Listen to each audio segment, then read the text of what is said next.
नमस्कार S unique education ने आपण मानक स्वागत पिलामाने आज आम भिडियो रे समृद्ध गणतंत्र गठन रे छात्र छात्री भूमिका टॉपिक रे ओडिया वक्तृताटी लिखा तेबे चलतु पिलामाने डेरी नक भिडियोटी को आरंभ करवा।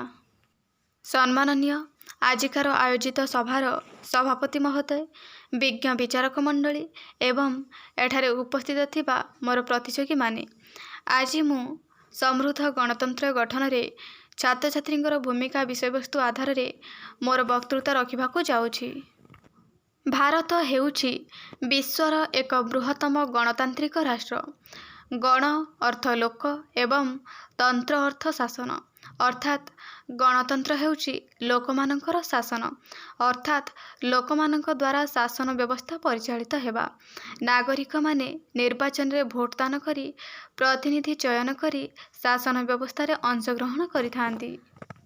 गणतंत्र व्यवस्था रे छात्र छात्री मानकर भूमिका यथेष्ट गुरुत्वपूर्ण अटे।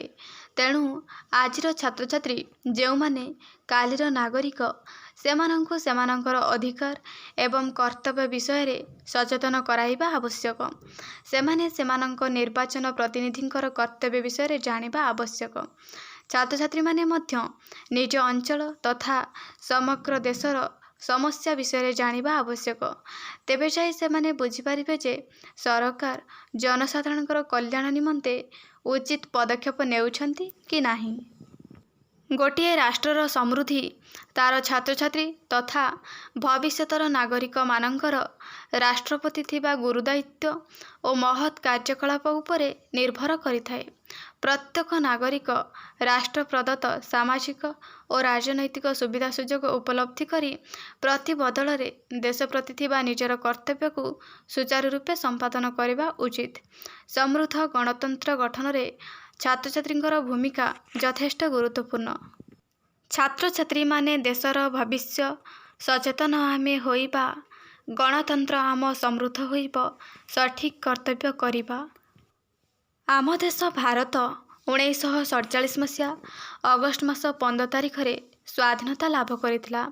एही कष्टलब्ध स्वाधीनता को बजाय रखिबा हेउछि आजिर छात्र समाजर सबुठु बड़ कर्तव्य।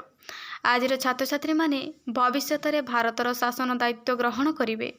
तेणु वर्तमान ठारू छात्र छात्री माने समृद्ध गणतंत्र गठन करिबा निमित्त सर्वदा निजर चेष्टा जारी रखिबा आवश्यक।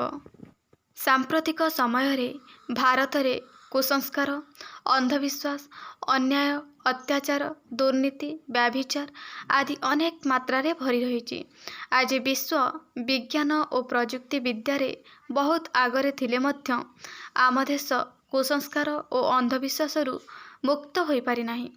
गणतंत्र राष्ट्रर छात्र छात्री माने एही कुसंस्कार और अंधविश्वास को दूर करबा निमित्त विभिन्न पदक्षेप ग्रहण करबा आवश्यक। छात्र छात्री हेउछंती समाजर मेरुदंड।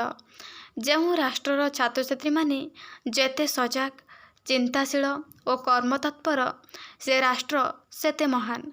निजर दायित्व प्रति सचेतन होई राष्ट्र प्रति कर्तव्य करी समृद्ध गणतंत्र गठन करिबारे छात्र छात्री मानकर भूमिका अतीव गुरुत्वपूर्ण। स्वाधीन देशर छात्र छात्री माने आगकू आगेई आस अन्याय अनीति अत्याचार आमे करिदेबा एठू शेष। पिलामाने भिडियोटी को लाइक करदेव एवं सांग मानक सहित शेयर करनब। चैनल नुआ थिले चैनल को सब्सक्राइब करदेव। धन्यवाद।